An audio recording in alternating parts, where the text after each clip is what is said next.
On the evening of January 14th, 2024, the Air Forces of the Armed Forces of Ukraine managed to carry out a unique operation during which they destroyed rather rare targets, a long-range radar detection aircraft, the A-50. Until that moment, the Federals had only 8 of them, and the Il-22 Airborne Command Post, of which there are no more than 11. And while the A-50 crashed, the Il-22 was at least damaged near Strelkov on the coast of the Sea of Azov.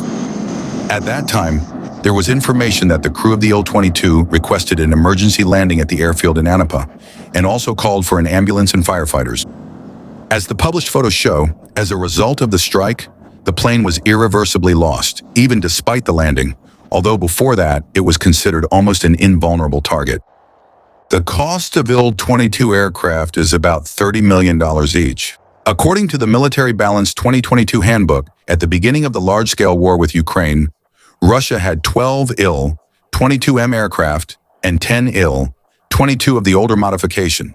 The command post is one of the largest airborne targets that Ukraine has managed to destroy during the full-scale invasion. However, during the full-scale war, the Russians have already lost at least 3 such aircraft. The Russian newspaper Moskovsky Komsomolets wrote that in October 2022, during the fighting, an Il-22 was fired upon by Ukrainian air defense and sustained damage.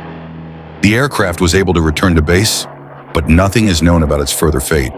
However, the armed forces of Ukraine aren't the only ones firing at Russian Aerospace Forces aircraft.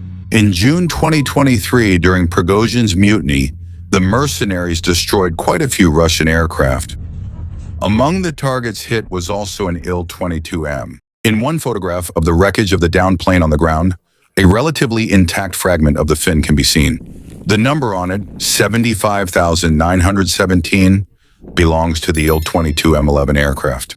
The Il-22M11 is an airborne command post based on an electronic intelligence and warfare aircraft, which is equipped with the so-called aircraft relay unit. This aircraft was previously seen at the Ivanovo-Severny military airfields near the city of Ivanovo, as well as at Migalovo in Tver.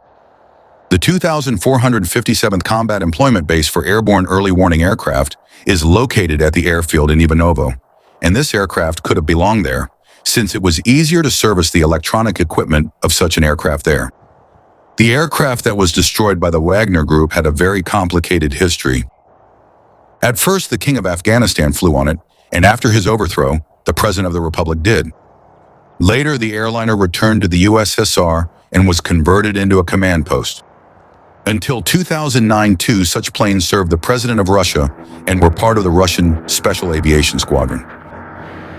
Russian propagandists called these airliners Star Wars and Doomsday planes because they were originally intended to be used for troop command during a nuclear war.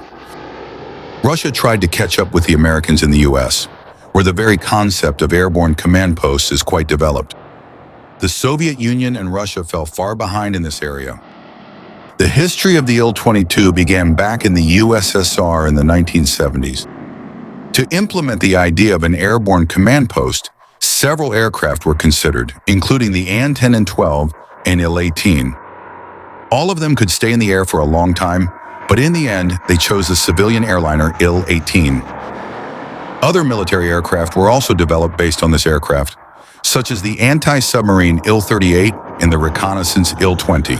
One such aircraft was destroyed by air defense in Syria in 2018, and there was also the electronic warfare aircraft Il-22, PP. The Il-18 was a very reliable aircraft, and most importantly, quite a lot of them were built up until 1978. In the 1970s, this type was planned to be gradually retired from civil aviation, so it was logical to create a military aircraft based on it. When converting from airliners, the passenger cabin was completely removed and special equipment was installed. In the case of the Il-22M, a workspace for the command staff was also set up in the aircraft. Since the 1970s, about 30 Il-22 aircraft have been produced or converted. They were constantly modernized in the latest program, under which the Il-22 Lured version, a command and relay aircraft, was created, continues to this day.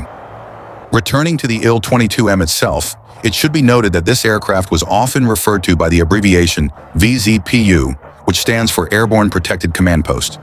This aircraft was considered out of reach of short-range tactical missiles. Obviously, Ukraine has found a way to destroy such aircraft. This antiquated Soviet aircraft is quite large and has characteristics typical of the 70s. The wingspan is almost 37.5 meters. The length is almost 36 meters. The maximum speed is 685 kilometers per hour, 4 engines. The flight range is up to 6,500 kilometers. The Il-22M has a crew of 5. We're discussing 2 pilots, a navigator bombardier, a gunner and radio operator in the nose, and another gunner at the tail mount. As for the aircraft's capabilities, it is able to conduct reconnaissance of air, ground, and surface targets. It is stated that it can detect ballistic missile plumes at distances of up to 800 kilometers, and the radar system is capable of finding and tracking aircraft and cruise missiles at distances of up to 700 kilometers. Another advantage of the airborne command post is that, unlike ground-based ones, it is less vulnerable, more flexible in use, and covers a larger area since the aircraft can stay in the air for a long time and quickly move over significant distances. The new airborne command post is now the main combat control center. The commander of such a group, by placing a combat control team in the airborne command post, can independently control all the forces distributed across the area of the joint military group. There are almost always officers on board who direct combat operations at the front. It can relay a radio signal, serving as a high-altitude antenna to connect the ground command post with troops. The armed forces of Ukraine use Starlink for this. This allows armed forces of Ukraine officers to communicate directly by satellite, a generation ahead. But in Russia, even these vehicles lack satellite communication. Communication is routed through the aircraft system. In any case, the loss of the Il-22M is a significant blow to the Russian forces, especially under the blockade of electronic equipment supplies. Plus the personnel whose training and preparation took significant time and resources. Qualified Russian pilots and aviation officers are considered the elite of the army.